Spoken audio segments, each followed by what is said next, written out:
Hello and welcome to episode 448 of Retro Encounter, RPGFan's weekly podcast of many topics. I'm Mike Sollosi, and listeners, maybe you listened to last week's episode as well. This is part 2 of our Dragon Quest III duology of episodes, but who is joining me? It's the same trio from last week. They are Zach Wilkerson. Hello. Aleks Franiczek. Hello. And Wes Illiff. Hey, everybody. Zach, Aleks, Wes, all of us finished some version or another of Dragon Quest III over the last couple of weeks, and I cannot put words in your mouth exactly, but I know I had an absolute blast with it. I played the HD 2D remaster that came out last month.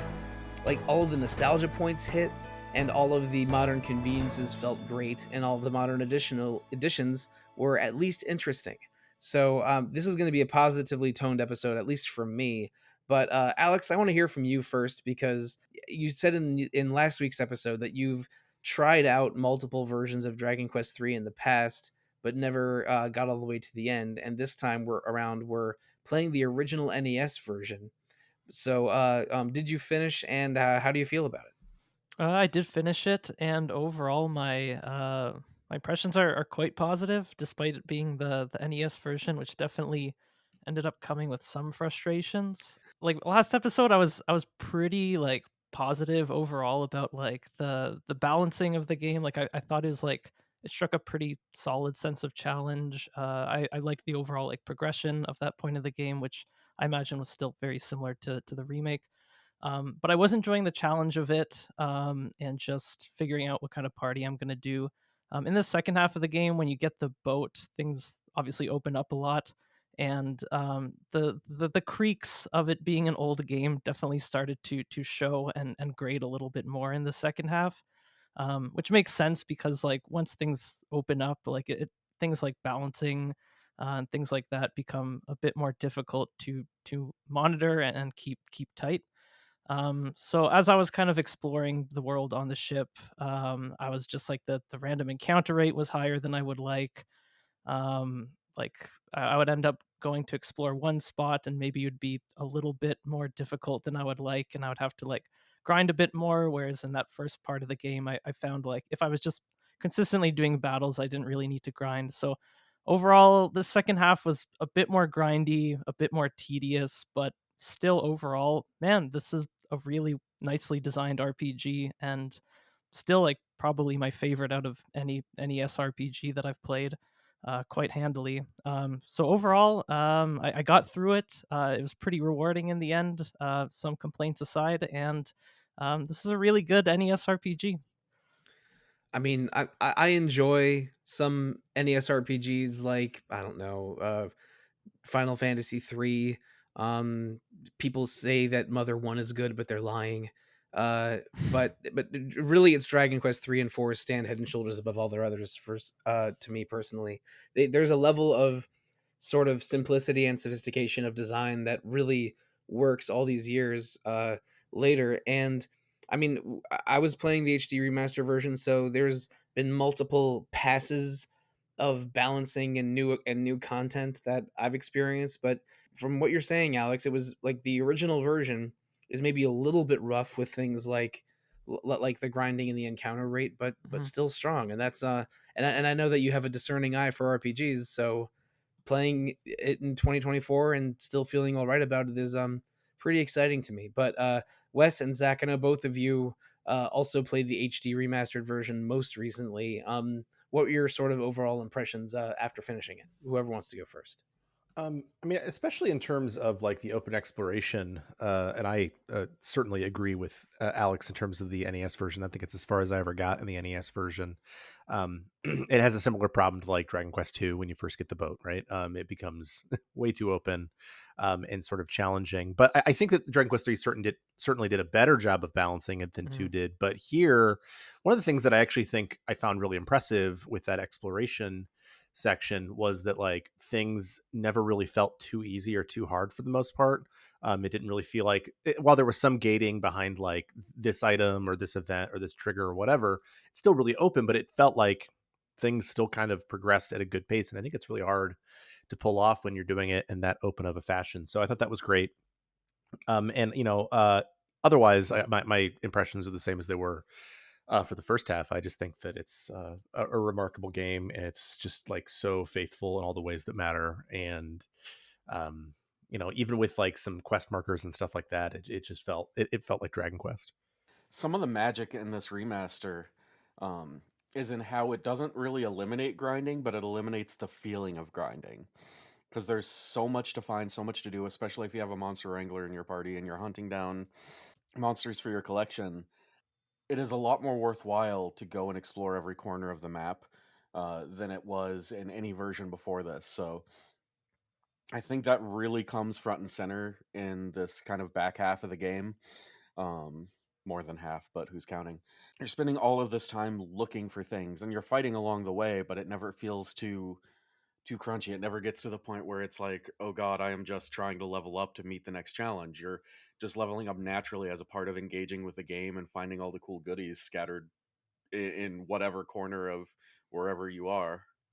Um, it's a nice way to keep that kind of old school feel Yeah. while still adding like actual reason and driving depth to why you would actually go out and grind.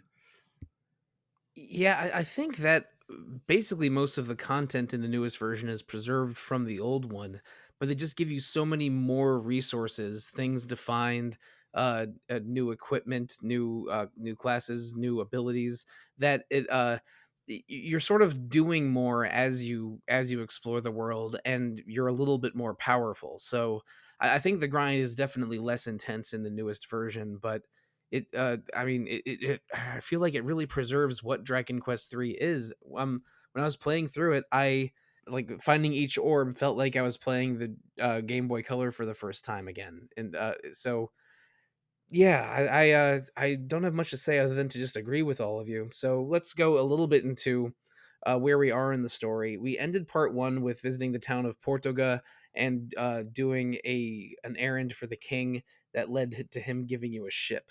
And again, this world is a rough approximation of the real life world map of Earth, with the addition of a continent in the middle of the Atlantic Ocean where your starting kingdom of Aliahan is. But so basically, you get a ship.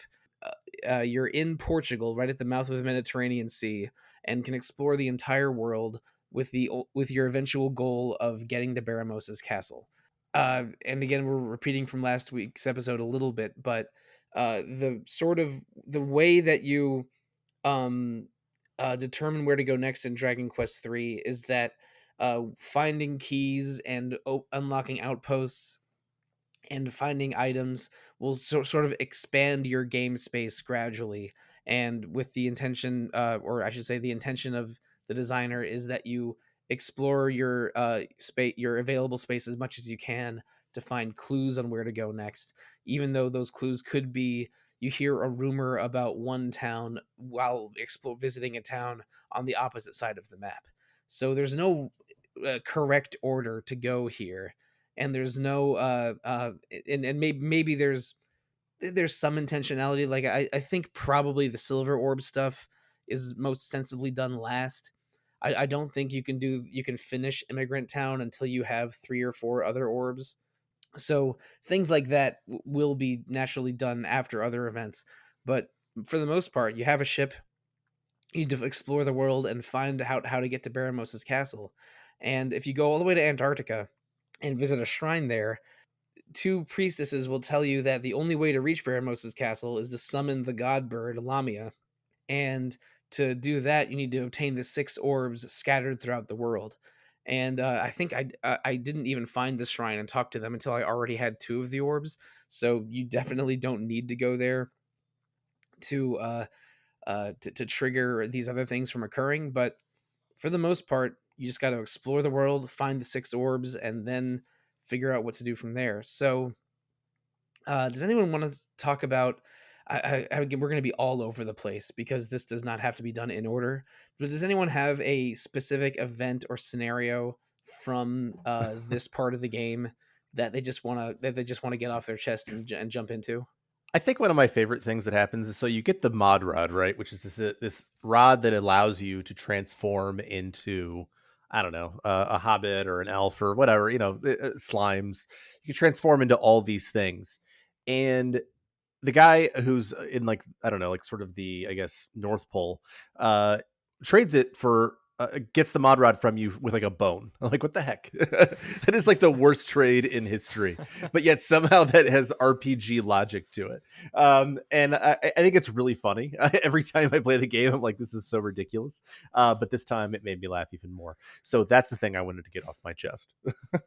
Yeah, this item that has almost limitless potential, you trade for a, what is it, a boatman bone in the new version, and like you need it to advance the story, but it's like, man, I wouldn't mind keeping that mod rod. You can do a lot of funny things with the mod rod. If you turn yourself into a monster, then people in town will scream when you talk to them.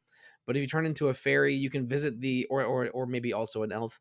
You can go to the fairy village that would shun you before and buy some rare-ish items from their item shop. I think you can get like you can get elfin elixirs or Yep, something there. I forget. that's the big one. Are the Yeah. elven elixirs in this localization the ones that restore MP? Yep, 100 Okay, MP. nice. 100. Yeah, it's the only way to get those reliably. It's also one of like 2 or 3 places you can buy vanishing jennies or fading jennies from, which Yeah. you need a couple of those for the story. But yeah, like it's an unfair trade, but it's what you need to continue. There actually is a way to get another mod rod. I think it is via the monster arena that is post game. So you can go back and then buy all those elfin elixirs, which are extremely useful if you intend to take down some of this game's extremely challenging post game challenges. Yeah, there's no such option in the original. Luckily, I did go to the Elven Village while I still had the rod, and I picked up some. They're called wizard rings, the Elven elixirs in this, just a weird different localization. But they're interesting. It seems like they work a bit differently. Instead of just restoring 100 MP straight up, and then I'm guessing they disappear. They restore like between like 10 and 30 MP per use. That's the thing that exists in this version as well. Yeah. Oh, okay. So that's a prayer ring, I think. Yeah. And okay. those are in a bunch of Dragon Quest games. But no, the Elfin Elixir is just a normal potion that restores MP, and it's the only way to reliably restore MP. I don't think any other MP restoring items are available to buy. Aside from leveling up. Yeah, the really low one is available to buy. Like that gives you like 10 or 15 Okay, or something. right. Yeah, that was the only option for me. And enemies will drop prayer rings and elfin elixirs, and you can get them from the sparkly spots on the map in the newest version. But it generally, MP is a major limitation. I mean, it's almost the classic Dragon Quest run grind. It's, the Dragon Quest 1 grind is like you go out and explore and do the dungeons until you run out of MP, and then you gotta back out and try again. But the best use of the mod rod is to just spend most of your available gold on elfin elixirs and then continue the story. But that's just the middle, like a middle step in one of the orb side quests, and it's almost unfair. Like the red orb, all you have to do is go to the pirate's den and search around the beach. But for the silver rod, you have to find the Rosmere, defeat the troll that took over the castle, get the mod rod, trade it for the boatman bone, go and use the boatman bone to go to the ghost ship, then find the notes of that one guy on the ghost ship, and then that show that those notes to the ghost that's haunting part of the Mediterranean Sea or whatever, and that lets you get into a shrine that leads to the volcano. That's and there's a boss at the end of the volcano. It's but yeah, not all orbs are created equal in this. Correct. And they made one orb way trickier in this game. Aleks, do you remember the Thedon, or it might be have a different name in the old one? It's I think it's located on the Africa continent, but it's it has a bunch of poison swamps in it, and during the daytime there's just some piles of bones around, but at night there's ghosts that explain what happened there, and the green orb is just locked up in the town's prison, right? Yep. Well, in the remake, there's a boss guarding that green orb, and I tried to go get that green orb like right when I got the boat, or right after I got the ultimate key, and yeah, those 6 ghosts spamming sleep and paralysis wiped me out. That was not much fun. I had to come back much later than usual for the green orb this time around. But generally, I didn't struggle with this game's boss fights a lot, mostly because the monster wrangler's abilities are broken, and eventually I had a decent enough level that my regular attacks and monster pile on would take care of anything. But Zach or Wes, did you struggle with any parts of the game? Were you surprised by any new content like I was with those 6 ghosts? I don't know. The pyramid. This is actually technically in the first part. When I fell down and I couldn't use my magic, I think I wiped on that once. But other than that, until I got to the post game where things get ratcheted up significantly, I don't think I really struggled too much with anything in the base game. I thought that it was a pretty fair progression. I remember feeling like by the time I got to Baramos and then getting to Alefgard as well, that like things were harder, but not to the point that they were unmanageable. I never got completely rocked, but I did have most of my failures based on fight wisely not being the wisest in this particular entry. So I would run into situations where I would just rely on auto battle to get through the random encounters. And all of a sudden, well, everyone's used all their MP on all the other random encounters. And I did appropriately get wiped out by crabs at some point on some snowy beach, because screw crabs. yeah, Those of you who don't know, I hate crabs. they're not particularly kind in this game either. Like, no, I'm never happy to see a crab because I Yeah. know they're going to be resistant to 90% of what. And then I they're try going to do to them. kabuff like 70 times in a row.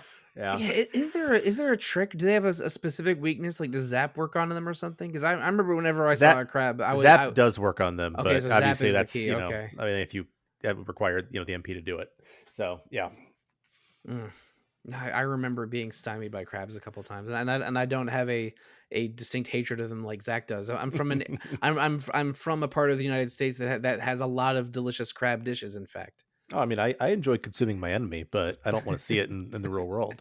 Stymied by Crabs is a pretty solid band name, incidentally. Yeah, it's gonna be the name of my memoir. I mean, I've been crabbing in the Chesapeake before, and that sounds like Zach's personal hell. Yeah, But- absolutely not. but- Absolutely not. But anyway, let's see. Medium-sized enemy crabs. Was there a specific part in the midsection of the game that jumped out at you, Alex?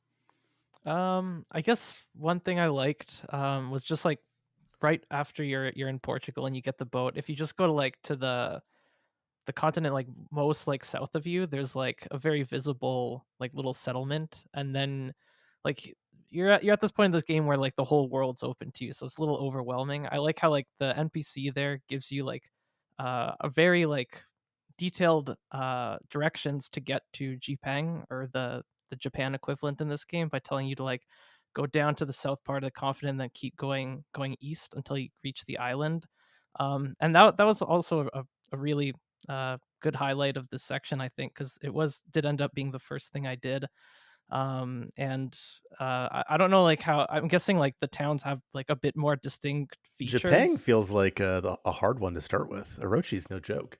Oh yeah, I'll get to that part. Sorry. But yeah, I liked how Jipang actually had like a different like town music. It had like a bit of a different aesthetic. They actually had like new tiles to like emulate like kind of like wooden buildings. So they clearly That's like really cool. put a lot of effort into creating this like version of Japan. In with, modern like, versions, they all speak in haiku. Oh, nice! everyone. So just like Yeah, that, just like the village of Hoto in Dragon Quest XI. exactly. That's sick. But yeah, I ended up doing that quest. I got through like the dungeon okay enough, and then I got to Orochi, and I'm like, I don't think I'm supposed to be here yet, because it wiped the hell out of my party. And then from there, it ended up being like a cool thing, because I had like these clear directions. I faced this wall and this boss, and then basically I spent the next couple hours of my gameplay just like mapping this entire world out in my head, discovering new locations, fighting tons of random battles, and leveling up. And it was like a bit grindy, but it also had like this really positive sense of discovery, as I was just like figuring out like, oh, where are the places I've already been relative to like the world's map? Oh, what are these like new places, knowing what I know about the Earth's geography. So that was just a really cool experience of discovery. And I actually had a question for you guys, because I know there's a mini map in this version. So like this sense of discovery was probably my favorite part of this game. Did you feel like you kind of got the same sort of experience with the mini map? I'm kind of wondering how that works. No. Okay. But it's different. Like, and I think it gets back to what Wes was talking about earlier. like the like little secret spots and a lot of them are kind of hidden, and trying to find them, especially like out on the ocean, can be a real challenge. And so like definitely poking around and trying to find things is still a thing, but not necessarily in terms of the quest itself, because like as soon as you talk to somebody and they kind of give you an indication of like where you're supposed to go next, the quest marker moves and it will be like, Okay. hey, now you're supposed to go here on like the giant world map or within the mini map. And I think I might have talked about this in my review, but it was something that I was concerned about. But I think that the addition of the secret spots and the sparkly spots as being something that I'm kind of digging around for and looking for kind of replicated that feeling of discovery. But no, you don't have to pay as much attention. Like sometimes you still have to like know, I need to go talk to this NPC to figure this thing out, but it's definitely significantly less discovery than the original. But also I think it's worth mentioning that only the main quest, or maybe a couple of the core quests, will show up as map icons in the remake.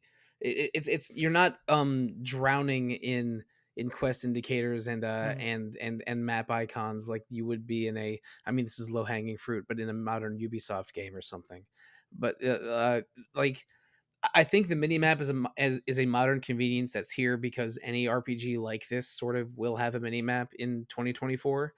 So it does lose a little bit of the moment to moment discovery, trying to figure out where to go next on the main map, but there is still points of discovery and things to find and things that are very hidden in the modern version, like secret spots and recruitable monsters. I think being maybe the two biggest ones. Okay, yeah, that's interesting to hear. As long as it doesn't feel Ubisofty at all, then I'm sure the No, incorporation No, is not at fine. all. Yeah. I mean, you could also turn it off if you really wanted to have like the most pure Oh, experience. that's cool too. Yeah. And I mean, and I think we mentioned this in the previous episode, but the modern version does have three sort of main difficulty settings. With the normal one, I think they're Draki Quest, Dragon Quest, and Draconian Quest. So people that want the most punishing version can can play that. Although that's something I typically do not gravitate towards doing.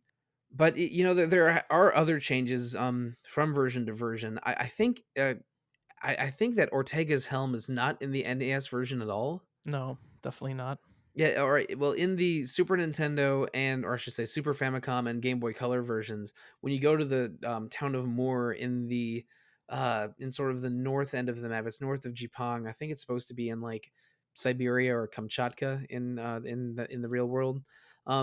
You meet a bunch of townsfolk that knew your father, and if you talk around, and I think you might need the magic key or the ultimate key, but if you talk around, you'll eventually find one that left your dad, that has your dad's helmet in his possession, and so you'll get Ortega's helm.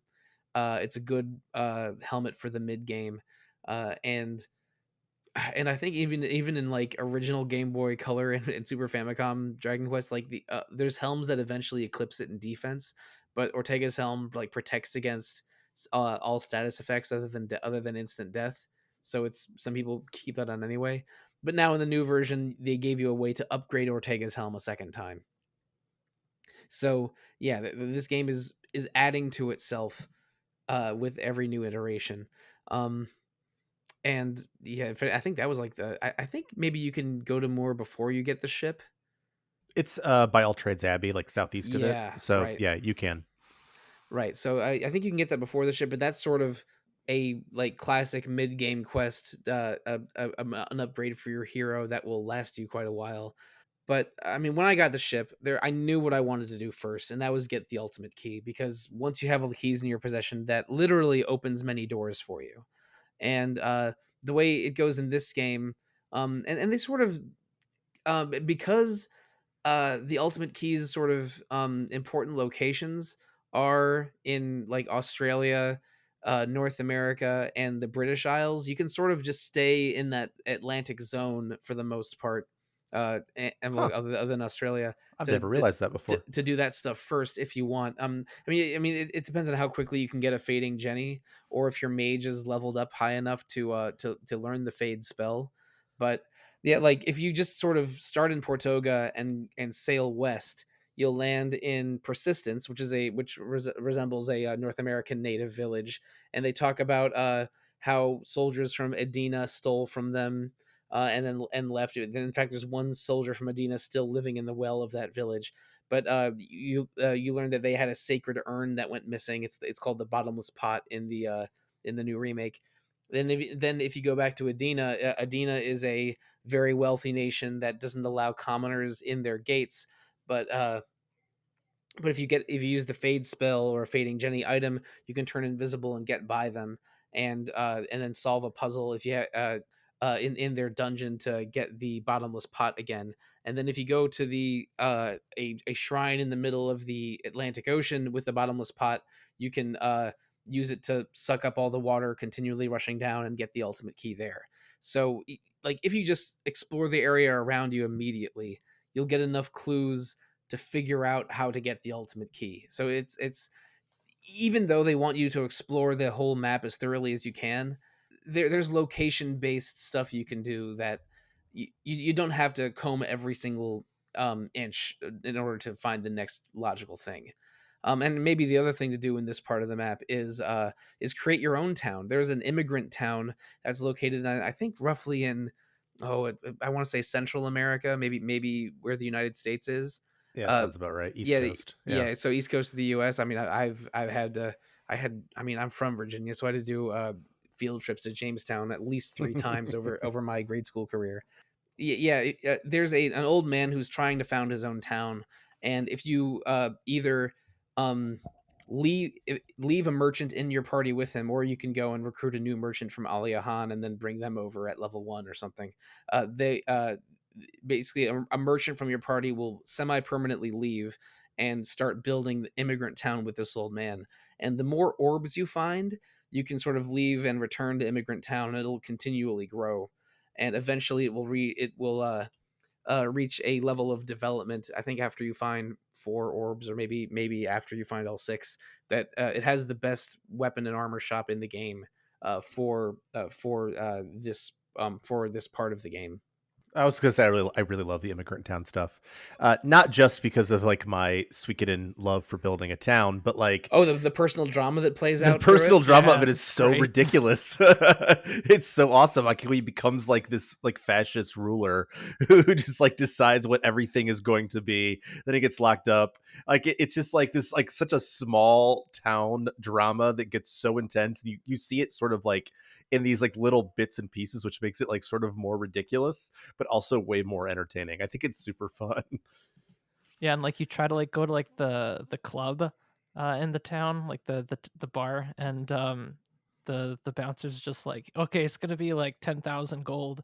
Oh yeah, and he's just like, oh no, you know our leader. It's just like, don't worry about it. You guys are friends. So it's just like you're also like still have like this supposed like positive relationship with this guy, but he's like absolutely destroying and taking advantage of the people in the settlement. It's a really funny quest line. Yeah, you basically see the rise and fall of capitalism in 5 or 6 visits of one town. And at the very end, like basically, I think the new president elect of, I mean, I knew I knew how this quest worked going in, so I just made a new merchant to send over to them, and I named him Town. So my immigrant town ended up being called Townburg. Townburg. Yeah. So yeah, I thought you were going to call him Trump or something for a second there. No. So yeah. So after my boy Town was deposed and thrown in the dungeon, and he tells us where to find the yellow orb. Eventually, the new president elect of Townburg freed Town, and I think they sent Town back to Patty's party planning place. So you get your merchant back at the end. But although I think he was still level 1 for me. You should be like level 1, it gives you like 100k or something like that. That would be like a cool twist. Yeah, if they give you a bunch of gold or a bunch of experience for him, I think that would have been a more fun way to play out with it. Yeah, I agree. My brain can't stop playing the DuckTales theme, but life is like a hurricane. That's okay. Townburg. I should have named him Duck. You're absolutely right. I should have named him Duck. This is just like the rise and fall of Glomgold or something. In that, if you don't mind me entering the Karl Barks Duck verse. And that's right. This The creator of most of the DuckTales characters is a guy named Carl Barks, and yes, he was investigated by the FBI for it. specifically for creating DuckTales. Sure, but okay. No, but enough I need to go watch some Darkwing Duck. It's so good. Oh, Darkwing Duck holds up really good. They actually Boom Comics did a incredible sequel series to Darkwing Duck. The first collection is called The Duck Knight Returns. It's very good. Yeah, they surprisingly there have been good DuckTales universe comics and television shows made even in the last 10 years. Bro, I need to get on this. I did not know that was the thing. No, look, you'll go ahead and see how cheap you can find a trade of The Duck Knight Returns, and you'll have a great time. Okay. The most recent DuckTales cartoon also has a pretty amazing episode about Darkwing Duck, just for the record. Okay. All right. The modern DuckTales, I actually cried at the most recent DuckTales cartoon when they incorporated the moon theme from the NES game into a lullaby. Oh my god. Oh, holy touched my heart. moly. I've heard good things about the new DuckTales, but now I really knocked, this is it knocked me the top hell out of the damn list. It knocked me the hell out. And basically they go into why Huey and Dewey and Louie's mother is missing is part of the No, dude. I don't know if I can do this. Oh. I watched cartoons, man. No, it was like 2020. I was during the pandemic, and I was just like weeping alone in my living room watching DuckTales. It was great. I mean, I was weeping alone in my living room a lot in 2020, just not watching DuckTales. That would be better at least. Oh man, yeah. If I ever want to have a good cry at my television, like DuckTales and the Pixar film Coco do it every time for me. Mm. Anyway, this is not a cartoons podcast. Although the more I think about it, the more I like that idea. We are back in Dragon Quest III. We talked about the town full of angry undead for the Green Orb. In fake Australia, there's the town of Lanson, where you have to do a solo dungeon. Oh my god, the worst part of the game. In an area called the Navel of the Earth. I think it wasn't as bad for me as it could have been. I actually sent over my monster wrangler instead of my hero to do it. And right call. yeah. And because I mean, monster wranglers are so busted, I had healing and monster pile-on, and I think there was one monster to recruit in the desert there or something. There was. I had to send in my monster wrangler after I had gone through it once. So yeah. It worked out fine, but I remember that being a very irritating part of the game when I first played it, and again, it's because you go from a 4-character party to a 1-character party. Yeah, and I don't think you can choose who to bring in the NES version. I'm pretty sure you're forced to take the hero, which isn't a bad choice, obviously, for the purposes of the dungeon. But oh my god, this was a tedious one, and like the amount of mimics in there is just cruel. Like, why are you gonna throw mimics at me when I'm like all alone? Like, I got wiped like 2 times in this dungeon. It was an awful experience. I don't remember how it is in older versions, but for this version, it was the character that was first in your party. And you can change your party order to send someone else over. Maybe that would be it. Maybe was your hero permanently in first in line? Yes. Then I don't know if that's.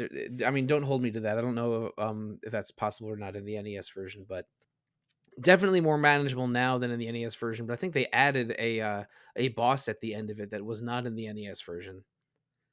Yeah, there definitely wasn't a boss. Thank the Lord. There was this time, but it wasn't quite as rough as the ghosts guarding the Green Orb for me personally. So, that was an unforeseen complication that wasn't disastrous. And I mean, the Pirates' Den is an area that's in I think it's in Southeast Asia. And you get a lot of good information there. You can actually change your personality if you're feisty enough talking to the pirate queen that resides there. So don't do that by accident if you have a personality you really like on your hero. But at the Pirates' Den, there's a lot of good information. If you just talk around there, they'll tell you where a bunch of things are in the world. And also one of the pirates in another part of the world will mention that he buried a treasure in the beach near the Pirates' Den, and that's where the red orb is located. It's usually the first one I get because it's so easy to find, and you get a lot of stuff in the Pirates' Den. But other than that, I think we've covered every orb except for maybe Orochi and Necrogond. we mentioned this a little bit earlier. Jipong, where Japan is located, uh, there's there's a monster called Orochi that lives on a cave outside, and Orochi demands sacrifices of young maidens from Jipong.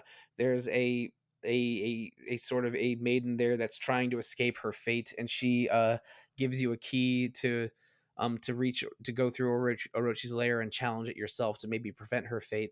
And when you eventually fight through there and defeat Orochi, there's a path in Orochi's lair that leads to the palace in Jipong, and it turns out that Orochi is just the true form of I would you say the mayor or the ruling party? Well, the I don't know, lady. the leader. Yeah, sure. The leader of Jipong is actually the monster that's been eating Jipong's young women. But you save the day and get the purple orb that way. But and Alex was mentioning that Jipong has a different tile set and different music. I really think this was the game's designers and artists trying to bring a little bit of Japanese flavor into a game, because basically at this, I mean, this is 1988 or 89. RPGs were almost always a vaguely Western fantasy approximation or a Dungeons and Dragons approximation.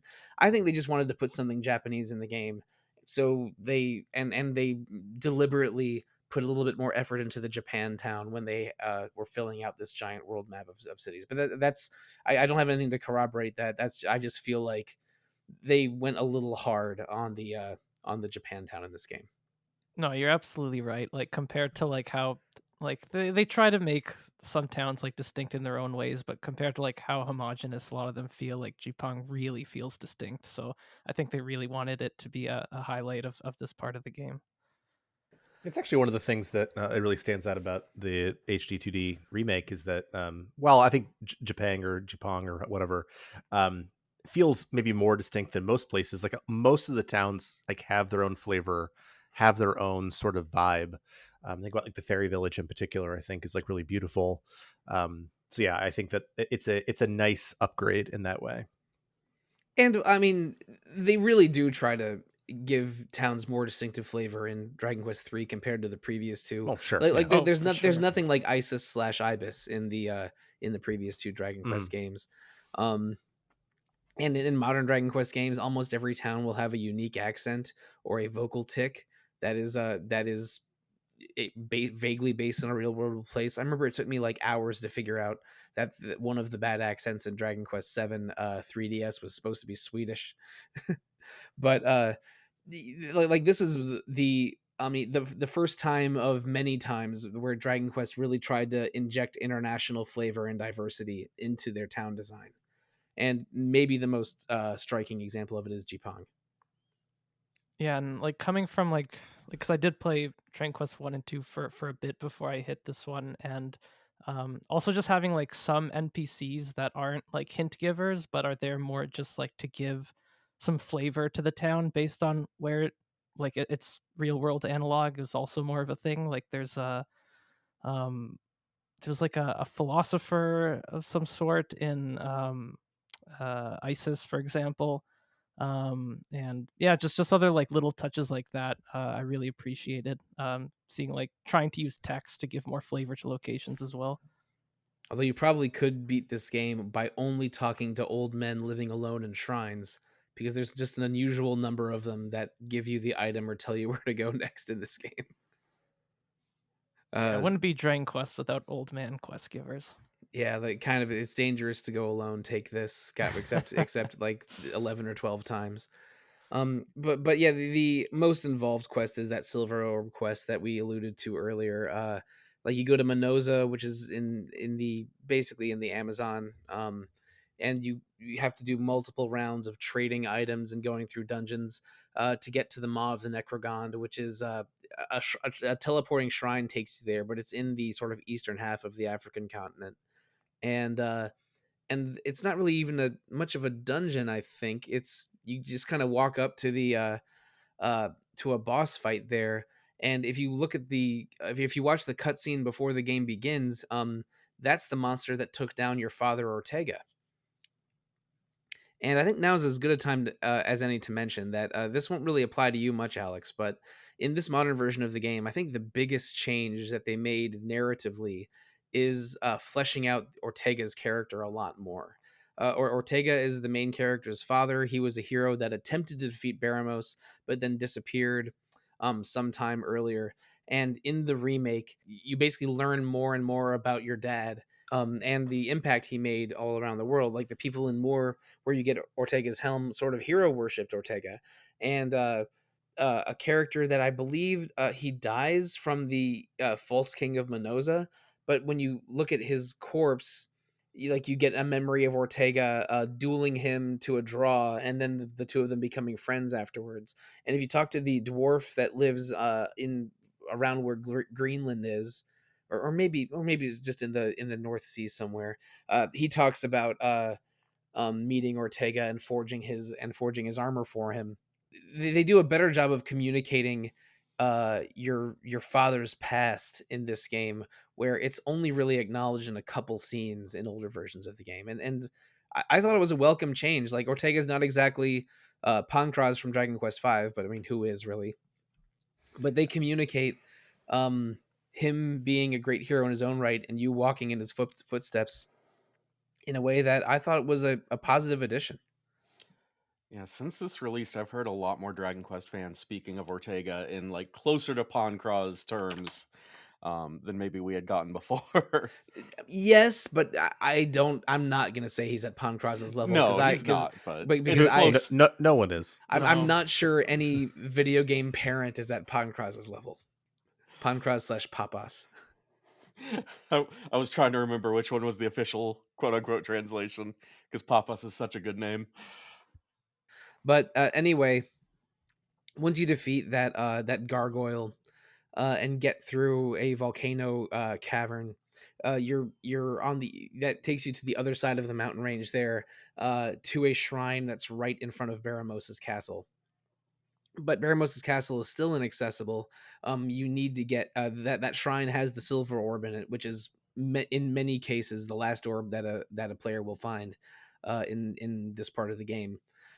But once you have all 6 orbs, you can summon Lamia. This is your game's airship. Anything that was inaccessible before, you can now check out. There's probably definitely some more monster spots in the remake, but probably some places to to get treasure going back to the oldest versions of the game. But this is one of the minor disappointments of the remake for me, gentlemen, because So slow. Lamia is so slow in this version. Slow. It's real slow. Yeah, I got used to it after a while, but it is brutal. It's much better to cast zoom to near where you want to go, Yep. and then hop on Lamia, because if you just try to cruise around like she's an airship, you will not have a great time. I mean, you also can't zoom from Lamia, which I thought was annoying. And I was like, because so obviously I was playing this game pre-release, and I was like obsessed with like getting every single monster, which I didn't do. But like that means that you have to find every single secret spot, and like that includes in the ocean, where some of the spaces are so large that it's really hard to tell. So I couldn't like land Lamia down into a ship. I'd have to like then very slowly go up to a landmass and then get on my ship and then very slowly come back down. It was so frustrating. And a lot of monsters will only show up in the day, at night, or at dusk. So if you find a secret spot and your monster wrangler smells a monster there, but it's not there, you'll have to change the time of day or walk around until the day changes and try again. So like I did find every monster up until the post game, but I was using a guide, and if I had to find that on my own, I might have gone crazy. It drove me insane. I still had, I don't know, I played, even after I played all the way through the post game, I think I had like 12 left to still find on the open map, because it's so hard to do on your own. It is helpful though that if you just go to the what is it, Monty the Monster Master or something, or Monty the Monster Mentor, he does have a detailed list of who you have. So if you compare that to a guide, it probably isn't that hard to find the ones you're missing. Once I got the guide, it was like 20 minutes. I was done. But yeah, it like if you're going in completely cold and trying to find every single monster, that's definitely an exercise in tedium. Agreed. And Lamia doesn't help. But with Lamia, you can go to Baramos's castle and to what appears to be the final boss of the game. Baramos is he's sort of a little goblin-looking mage guy that he casts a lot of. I think he'll cast a lot of sort of fire and boom spells on you, and he has the blaster spell that will just take out one of your party members, kind of like kind of like a Chupan sneeze from certain Final Fantasy games. It's infuriating when it happens. It's so Yeah. annoying, Yeah. and I don't remember what it was called in the original NES version, but it goes all the way back there. Yeah, it's called Limbo. I guess just banishing your party member to Limbo, Limbo. is the That's idea. awesome. That's a great name. Yeah. I love that localization. And it's not like it's an instant kill spell, because if that was the case, you could revive them. They just remove them from the party. They yeet them out of the party, as it were. Yeah, on my first try, I was doing like surprisingly well, like better than I should have been doing, considering how like much of a grind that dungeon was. But then I got my healer yeeted out of the party. I'm like, I'm done. Like, I guess better luck next time. Like, there's no way I'm getting out of this now. It's not a 100% successful attack, and some regular enemies can do it as well, but it's extremely annoying every time it happens to you. But yeah, Baramos's castle is, I don't know, it's pretty big. It's not as big as the second castle that we encounter later in the game, but they really give it some cool atmosphere in the modern remake. There's a lot of sort of red haze around the outside, and it's more clearly communicated where the twisting corridors go, I think, a little bit based on my memory of the older game. But I mean, you go there, and Baramos is a bit of a challenging boss fight, but nothing to write home about. I would say, and you go back to Aliohan and receive a hero's welcome. But while you're literally feasting with your mom and the king, a dark shadow is cast over the festivities, and a mysterious voice says, "Oh, so you beat one of my underlings. Now you've like awakened the wrath of Zoma." And the true final boss makes himself known, and that moves on to Act 3 of the game. Because Baramos, I've always felt like, he's sort of similar to Hargon from Dragon Quest 2, or maybe Mudo / Murdoch from Dragon Quest 6. It's like they're communicated to be these powerful sorcerers, but you can tell they're not really final boss caliber. These are henchmen. Come on, like. It's very common in Dragon Quest. I mean, even in the modern era, it's almost guaranteed that the final boss that you're going after is not going to be the final boss that you end up actually fighting. Yeah, I mean, I guess you could say that a more modern equivalent of Baramos would be would be Dual Magus, or Mortigan, Mortigan. There's almost always a final boss behind the curtain. They like to have their Darth Vader to their Emperor Palpatine. Yeah, but I mean, and there's a similar one in Dragon Quest 2 with Malroth, who you fight after Hargon. But this is a much more telegraphed, higher impact version of that compared to Dragon Quest 2. Like it's communicated very clearly that Baramos was an underling, Zoma's the real deal, and you'll have to go into the demon's territory in the underworld to take on Zoma. And that's where you go next. You visit a shrine. Yeah, I think you see the shrine unlock in a dream in the modern version. How do they tell you how to get to the underworld in the NES version, Aleks? Refresh my memory. Can't quite remember even. I don't know if there was too much direction. I don't think there was any direction. I think I just remember like noticing in that building next to Baramos's castle that there was that big hole. And then like there's some NPC dialogue that you get, like kind of creating some intrigue around the hole. And then when everything like goes down and Zoma gets revealed, like you hear like the earth shattering, and then I just figured to go back to that area to check out the hole, and sure enough, like that whole area was completely ruined, and I could just walk into the hole, and I went down to Alifgard. Well, I think it might be handled a little bit differently in the remake, Aleks. But yeah, after Baramos and the cutscene in Aliahan, the next step is to go to Alifgard, which is the underworld of this game, but to anyone that is a Dragon Quest veteran, the moment you land in Alefgard, it's it's abundantly clear that this is the world of Dragon Quest 1. Maybe it's different in the NES version, but in the remake, you're dropped by sort of a dock area that is a little bit to the west of Tantagel, the starting location in Dragon Quest 1. You basically have to recreate some of the events of Dragon Quest 1. The Zoma's castles and the location of Dracolord's castle from Dragon Quest 1. You have to find the other 4 or 5 kingdoms on the world map and obtain the Sunstone, the Rain Staff, and the Hero Emblem, which is renamed the Sacred Amulet, I think, in this one. And when you have all of those together, you can create the Rainbow Drop that creates a rainbow bridge from an accessible point to the inaccessible Zoma's castle. You don't exactly like recreate every single step from Dragon Quest 1. Like by this time, you do have Lamia and a ship, so you can kind of go around and visit the towns in however order you prefer. There's also a bunch of new side quests that are open to you in a dungeon that I think was not optional in Dragon Quest 1, but is optional in this game.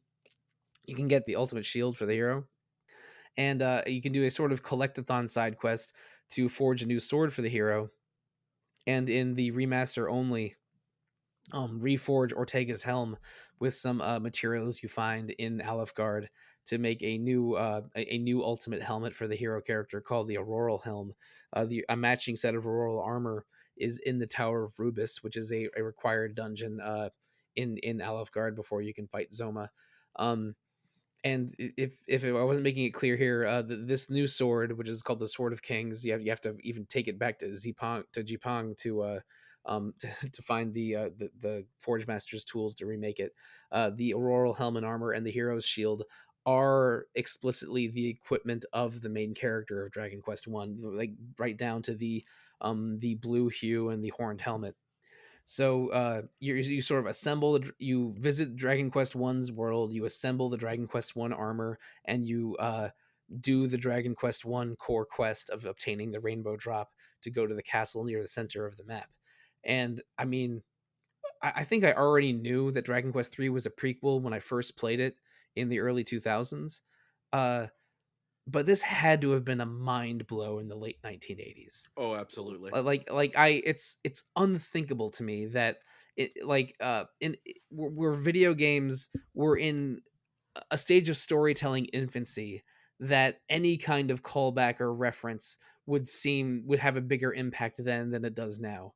But for this game to have its final act take place in Dragon Quest 1 and reveal to be a prequel to Dragon Quest 1 is that's wild. It sort of holds up as a series wide twist now, but I can't imagine how that would have felt say 35 years ago. Pretty wild, honestly. Because especially at that point, maybe this is something more specific to me, or maybe everyone felt this a little bit, but in the NES days, it was a lot more common to like play and replay games a whole lot, because that's just what the selection was there for you. For sure, yeah. Especially if you liked RPGs in the NES days, your we had options 7 were of them, pretty limited. Yeah. So like dropping down there and seeing this world, you recognize it like quick as a whip, and it is absolutely mind blowing that like, oh my god, this all connects. But what's really curious to me is that this new release order that they're doing, where they're releasing Dragon Quest 3 first and then going into 1 and 2, I wonder if the surprise of like taking your step out and realizing, oh my god, this is the Dark World, is gonna have the same kind of impact, or if it would be impossible to recreate that kind of impact in the modern day, and this is kind of just a linear, chronological way to experience that. I'm really curious to see what they're going to do in the next 2 games to make this feel, still meaningful, that this is that same world. I mean, I can't really speak from the perspective of someone that is a total newcomer to the series, but I think by now it's fairly common knowledge that DQ3 is a prequel to DQ1 and 2, or at least maybe in Japan it is, where these games are very iconic. And also I think the audience for this HD 2D remake is for people already familiar with the game. Like yes, it's the best way to play it for a newcomer now, but a lot of the people playing this remake are already familiar with DQ3. So I mean, I think it's not really, I don't think it's intended to be a mind blow surprise now. I think it's intended that that yes, DQ3 comes before 1 and 2, so we're going to release DQ3 before 1 and 2. I mean, it's interesting because in the embargo details for the review, they were like very intense about not revealing the Olive Guard thing. But then in a lot of the promotions, they've been pretty much like explicit about the fact that it's like it's a 3-1-2 situation. And They so they even had like a fake VTuber version of Zoma right. commenting on a playthrough in Japanese. Yeah, I saw that. So kind of to rewind for a second, like even as a person who coming into this knew that it was a prequel, like I'd played Dragon Quest 1 probably like 8 times as a kid, but then Dragon Quest 3 was a little too complicated for me. And even as a person who didn't finish Dragon Quest 3 the first time until like 2017 or something, I played the Super Famicom version. I was like, oh my goodness, like this is just like, it's such a, like you walk out with the world map theme, and then you walk in and you hear like that iconic music in the castles, and it's like, oh my goodness, what is this?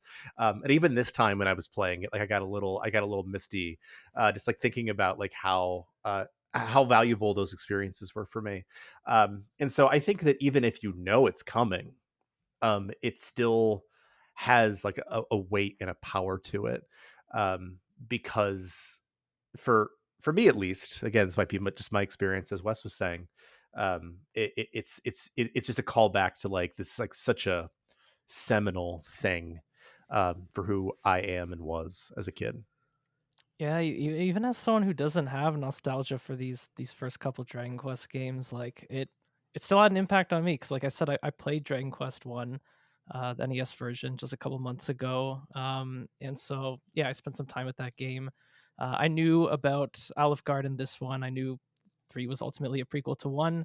And so, but still, when I exited that first area and then I got to the world map and then I heard the music from 1 kick in, like even I had a moment of pause of being like, this is awesome. Like this is really cool. And yeah, the world, like obviously the NES games all look similar stylistically, so the fact that like even visually it seems so similar, and audio wise it seems so similar, and there really aren't a lot of songs in the NES version of this game, at least. So when that new tune hit, it hit hard, and it was a really cool moment. And I think some enemies like golems and drakes that are sort of, you know, classic Dragon Quest monsters from Dragon Quest 1 aren't in the overworld of DQ3 until you get to Alifgard. Oh, that's true. Yeah. Yeah. Yeah, so like they really intended to transport you to Dragon Quest 1 both in setting and in feeling. And I mean, when I experienced it for the first time, I sort of knew it was coming, and my feeling was still, oh, this is cool. And I had that same, oh, this is cool with in 2024 doing it again. But I'm just, I cannot imagine how much of an impact it must have had for first time players when NES Dragon Quest 3 was new. But I mean, it's a hell of a moment in any version of the game. And you know, you sort of, I think I mentioned before, you have most of your exploration tools at your disposal for this point. You can do all those side quests I mentioned before. The biggest part of it before Zoma's castle probably is the Tower of Rubis. It's a tower dungeon that's you know, a little bit bigger and meatier than the other stuff in Alifgard. But at the top is your best armor for the hero, but also the goddess Rubis is I believe imprisoned, or is it? Yeah, she's like she's trapped in crystal or in chains or something, and you need an item from one of the towns to free her. But before you can even approach her, you have to fight a new minion um of Zoma's called is it Baramos Shadow, or oh shoot, well you fight a palette swap of Baramos that's a bit of an annoying boss for this part of the game. But once you free Rubus, she talks to you, gives you the sacred amulet, which is a handy accessory that prevents instant death moves from working on the hero. And she basically tells you, "Yes, I'm the goddess of the world, and I've been in Zoma's clutches for goodness knows how long. That's why this town is the underworld is under permanent darkness. But I have to go into slumber now to regain my lost strength. But here's what you have to do to reach Zoma." And I think, and again, you get the sacred amulet's one of the items you need to get the rainbow drop. But it's sort of, and it also, I believe she's hinting that she's the disembodied voice that was guiding you through the personality test at the beginning of the game, and in the most recent version, occasionally showing you visions in your dreams. So you've been sort of guided by Rubus this entire game. And when we finally encounter her, she sort of gives you some equipment and then goes back to sleep. But it's I mean, in Dragon Quest games, there's a lot of church imagery. Like, I mean, churches are a safe space. They're where you can revive your party or uncurse items or heal from status effects. It's I mean, some Dragon Quest games get very, very Breath of Fire 2 religion bad, but for the most part, like the church and the goddess are positive presences. But it's very uncommon in one of these to sort of meet the goddess and have her tell you that this is how it's been, this is how it's going to go. So yeah, sort of maybe the biggest moment in Alefgard until you fight Zoma himself. But back in the day when uh Nintendo's international division was very, very concerned about imagery in video games, they removed all of the crosses and similar and similar imagery from every Dragon Quest game on the NES. I think they replaced them with what were they, like like Onks or something? I forget. But they really toned down all of the religious stuff. I think the priest class was renamed Pilgrim, and Yep. the churches True. were renamed Houses of Healing. Yep, Yeah. exactly. I forgot about that. Yeah, but now, I mean, I don't know how religious Yuji Horii or Akira Toriyama are or were, but generally, Dragon Quest games can occasionally get a little churchy, but it's uncommon for you to just meet the god or goddess. But once you have that rainbow drop from, and hopefully also some of the optional equipment from Alefgard, you can take on Zoma's castle. It's a little bit less winding and convoluted than Baramos's castle, I think. But the corridors are long and annoying to deal with. But maybe the biggest surprise of it is, at least for me, was that hey, your dad's still alive. And then he's not. It's such a fake out, man. It is. I was expecting this tearful reunion, but I think he even says, "Oh, you've come all this way. Well, I would have had the child I left behind would be your age right now, huh? Well, I'll hold off this monster for you." And then he gets murked by this palette swap of Orochi. I think it's called King Hydra. But yeah, it's a bit of an anticlimactic end to Ortega. But you see your dad briefly, and then you presumably, with tears in your eyes, take down the monster that took him down. And that's just one of a handful of sort of encounters in a chain before you get to fight Zoma himself. And Zoma is a bit of a mofo. He uses a lot of ice magic, a lot of sort of boost removing magic, a lot of sort of spells that you would associate with a irritating like magic archfiend from later Dragon Quest games. And I think the intimidation factor on Zoma is much greater than that of Baramos. I even from when I played this 20 years ago, I remember Zoma's reputation as a difficult boss. How did he hold up for you in playing the NES version in 2024, Aleks?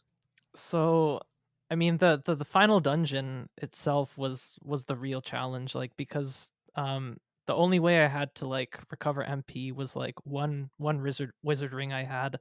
You get like another wizard ring like right before Zoma, but like basically what that meant is I was doing multiple runs of the final dungeon because it's such a big space. It took me a long time to like get a sense of like how to progress efficiently in it.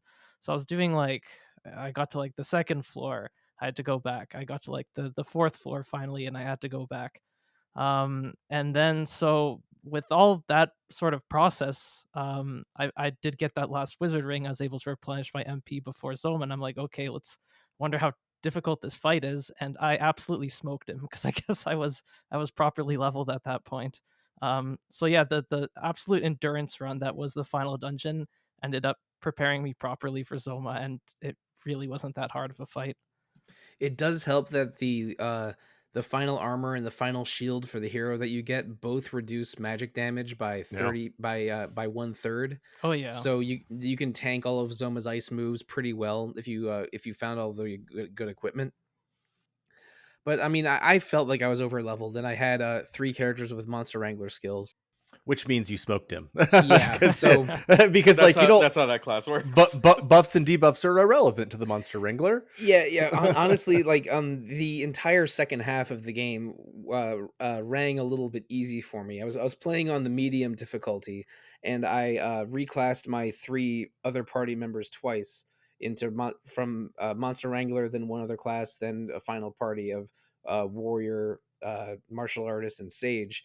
So yeah, I was really wrecking house for the entire second half of the game, but it was still fun.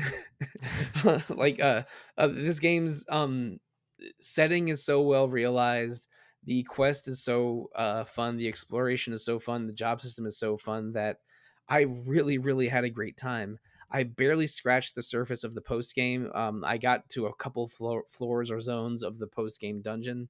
I know at the end there's a dragon god that will give you rewards for beating him in under a certain number of turns. And then there's actually another post game dungeon after that now. Yeah, and I Yeah. know what one of the rewards for the post game dungeon is, and that it's related to an event I talked about a few minutes ago. Should we mention it here, or leave it as a mystery? Do it. There's a way to revive Ortega and reunite him with your mom. That's actually What? that's actually part of the Zenlon fight. Is before you get to the post game dungeon fight. But yeah, it is part of the Zenlon fight. Yeah, I don't think that was in the older versions of the game. I don't remember that. It was Game Boy not. Color. Yeah, Yeah. the post is brand new to the HD 2D remake. I mean, like when you go back, I think actually in particular for me, because I did this, like when I went back to go, because Ortega basically just like is back at your house where you started. If you go talk to him, like he's like, "Oh, hey, son," and that's pretty much it. But like the mom is like, because like I feel like the mom's, we haven't talked too much about her, but like I feel like some of her like flashbacks and like sort of the pain that she experiences losing potentially both her son and her husband is like really powerful at the beginning of this version. And I think that like her reaction is the one that got me a little bit more this time. Yeah, the mom is an underrated character in this game Yeah. because like I think you can really feel her dread um uh, uh in your quest, and like she's so worried about you sending off, like she sends you off willingly at the beginning of the game, but you can sort of tell she's very sad and she's worried about you because she lost her husband from nearly identical circumstances. And then you feel her relief after you defeat Baramos, and then only for the dread and worry to return again with Zoma. And like I feel like your mom has been living a difficult life Yeah. the past 10 years or whatever the timeline is on these characters. And yeah, that gladdens me a little bit that she's living a happier life if you revive Ortega. But I haven't done it yet because I've been playing other games and busy with other things the past few weeks. But that's a satisfying post game reward for sure, or at least I suspect it is. Oh, I agree. Yeah. I mean, I think it's the most satisfying. Like they give you can get a sword from Zenlon that lets you cast Zap All infinitely. Like that's the item for it, which is extremely useful. Oh no, don't you get a monster Zenlon to recruit as one reward? That actually is something that you get in the second post game dungeon. Like he's just like Okay. kind of standing around like a monster would be in a dungeon. Yeah, I saw it in a list. I didn't Yeah. know exactly how to go. Yeah. You get access to another monster arena, like sort of the final monster arena is one of the other rewards Zenlong gives you. And the last reward he gives you, and it's like a blank actually, and I didn't even notice it until after the game released, is like another post game dungeon with another, and that post game dungeon is insane. The only way that I could figure out how to beat either of the post game challenges was just a monster wrangler, monster wrangler, monster wrangler, and then omni heal when I needed to, and that was it. It's like Sage was like really broken in the previous versions, but in this one, it's monster wrangler for sure. Yeah, and the monster wrangler doesn't even have a recruitment limitation the way Sage does. Right. And I think monster wrangler's stats and equipment are just okay, or like good, not great. But those monster wrangler skills, if you put them on a Sage or an advanced class, it's completely busted. And but we know that like people have been playing Dragon Quest 3 for decades and decades. There is an audience for an intense post game challenge like this. I don't think I am that audience, because I don't usually push a video game to its absolute limits and difficulty. Unfortunately, I am that audience, but it was fun for me. It was fun for me. I might attempt it in the future. I'll at least do the first post game dungeon, but probably not until 2025. Yeah, that's fair. So, Alex, you've only played the NES version of Dragon Quest 3. Does all this talk about the recent remaster have you, any closer to immediately replaying it on that version? Immediate might be a strong word, but I would love to get around to the remaster at some point. I really like the sound of a lot of the things it adds, particularly like with Ortega, and also like some of the other things you guys have described. Like sounds a bit different, like the way you um, reforge like the Sword of Kings. Sounds like a lot more, both like better like flagged about how to do it and like kind of more epic in process. So hearing all these like little tweaks that make it sound like a more like epic journey and like a little bit more of a substantial story, and then having the monster wrangler class to like do more experimentation and stuff, I'm very interested. And on top of that, like even if I was just to replay the NES version one day, I'd be interested, just because this is a game that deserves replaying. Like the job system is there to mess around with and experiment with, and see what kind of challenges or brokenness you can come up with for yourself. So I will almost definitely be getting around to the remake one day. Yeah. Right on. And one also part of the remake that I don't think we mentioned yet is after the end credits, um, you get a very, very brightly colored "to be continued" in Dragon Quest 1 and 2 HD 2D. And there's even a short cut scene with a character that appears fully human but calls himself Hargon.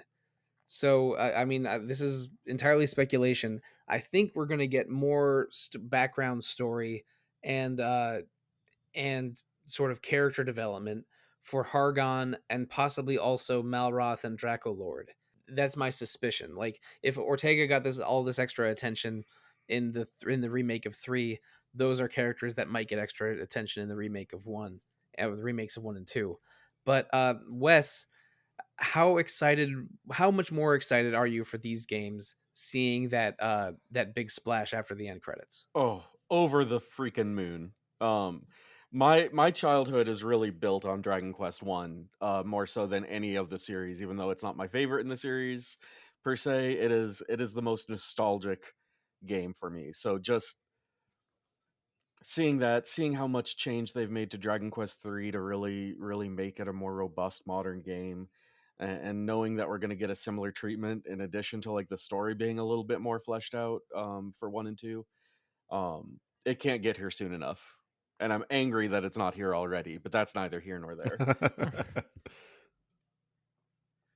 I don't go as far back with Dragon Quest as you or Zach. I'm repeating myself a little bit from last week. I rented a bunch of them in the 1990s. I got very deep into them in the early 2000s. And after I beat Dragon Quest 1 and 2 on the Game Boy Color, my feeling was, that was good. I'm glad I played these. I don't think I want to replay them again. That's funny given who you are now. Right, no kidding. But playing this remake of 3 and then looking at the the teaser for 1 and 2, I am ready to play those 1 and 2 remasters right the hell now. I am so excited for them. I'm way more jazzed for them than I thought I would be. Like Dragon Quest 3, I was jazzed for because it's a great game. It was always a great game. It was always going to be a great game. And granted, I have played Dragon Quest 1 and 2 way more than I've played 3, but like they have serious flaws. um, and seeing what they did here, I am like, all right, I trust you. I think it might be a slightly less faithful remake in both of those cases, But it's because warranted. right, exactly, because they're imperfect games. They're actually, in some ways, they're not even. I don't think they'd be very fun to play at all now on the NES version. So I think that there is a lot of value in what they can bring to 1 and 2. Yeah, that's exactly right. I mean, Dragon Quest 3 and 4 are really excellent standout NES RPGs. I think they're the two best RPGs on the NES.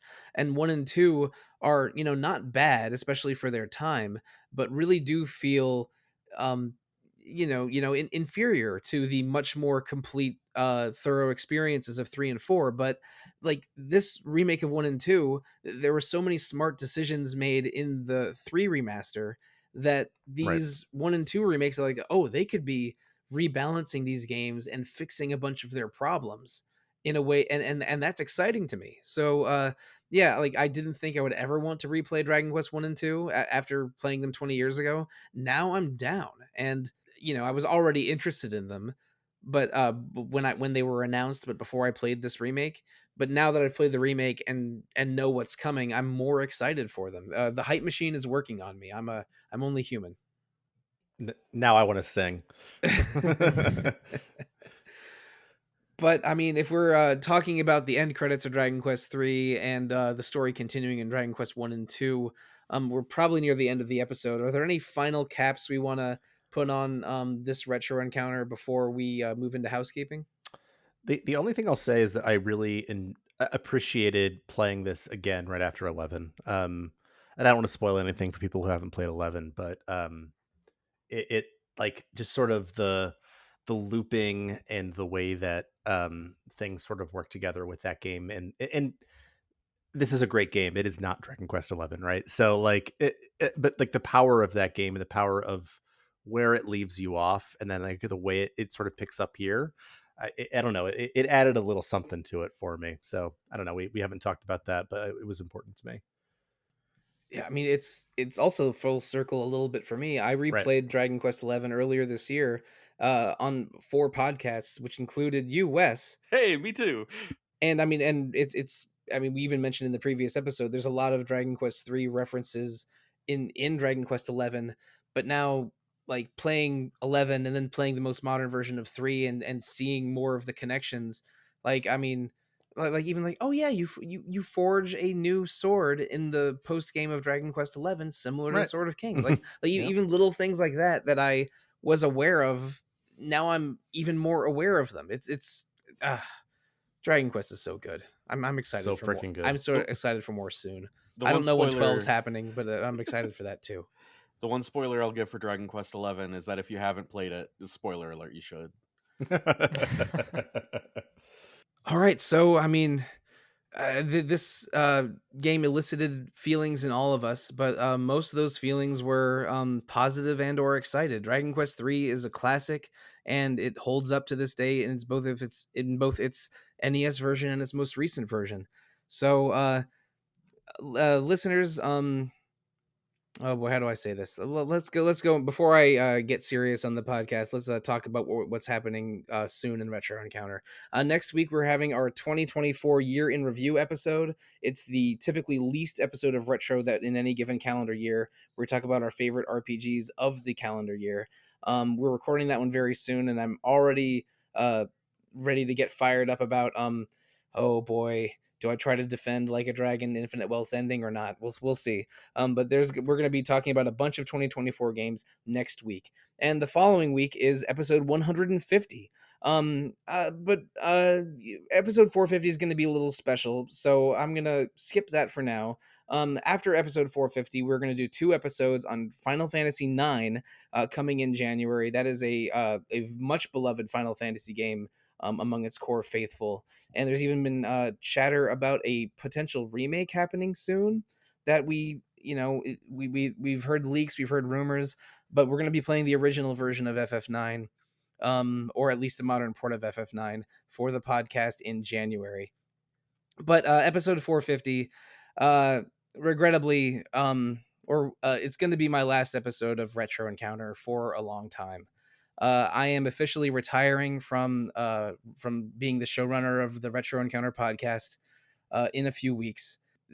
I have feelings of relief, but also feelings of deep sadness about that, because it's been a big part of my life for 9.5 years, and it's going to be coming to not a permanent end, but mostly to an end in a few weeks. So episode 450 is going to be one of our big milestone episodes. So we always do something special for those, but for me it'll also be somewhat of a farewell episode. So please look forward to that coming in 2 weeks.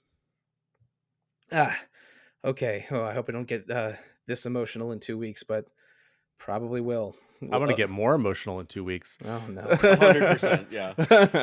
I absolutely am. But listeners, if you want to reach out to us, whether it's about Final Fantasy IX or Dragon Quest III or Dragon Quest XI or my retirement from podcasting, you can always email retro@rpgfan.com. Find RPGFan on Facebook, Instagram, Threads, Twitter, Twitch, YouTube, or Discord, always called either RPGFan or RPGFancom.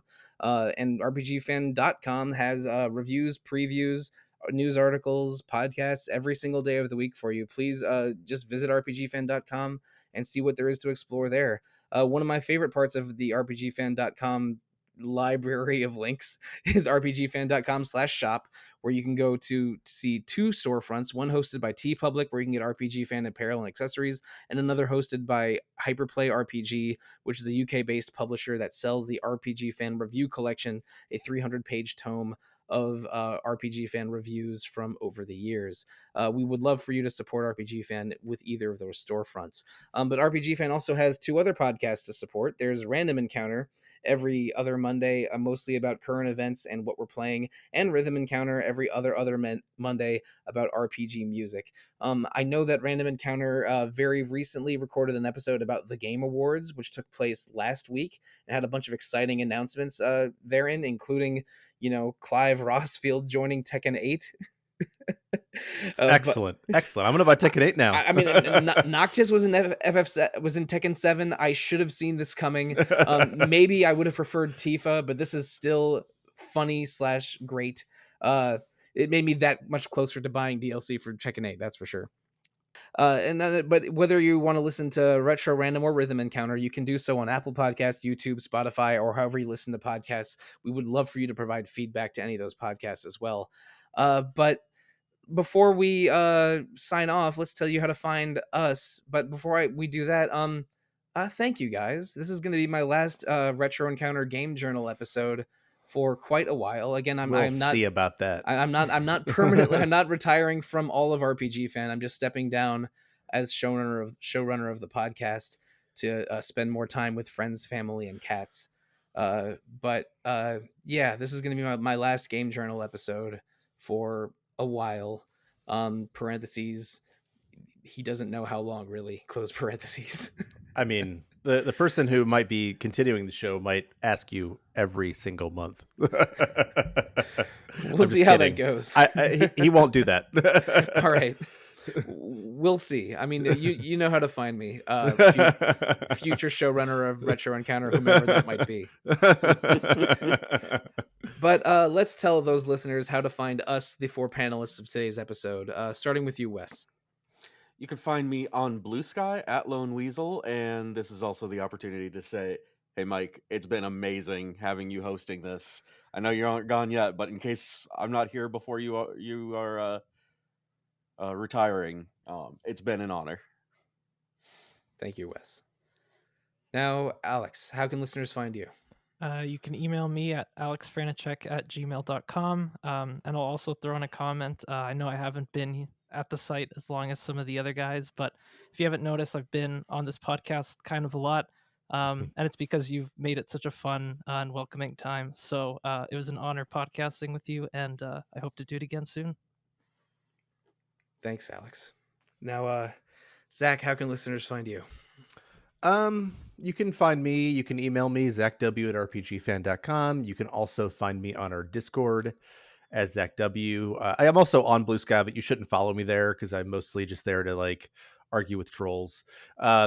which I spent a lot of time doing last night. And I don't know. I will say much more in a couple weeks about my thoughts on your departure. Yeah, I can't do it right now.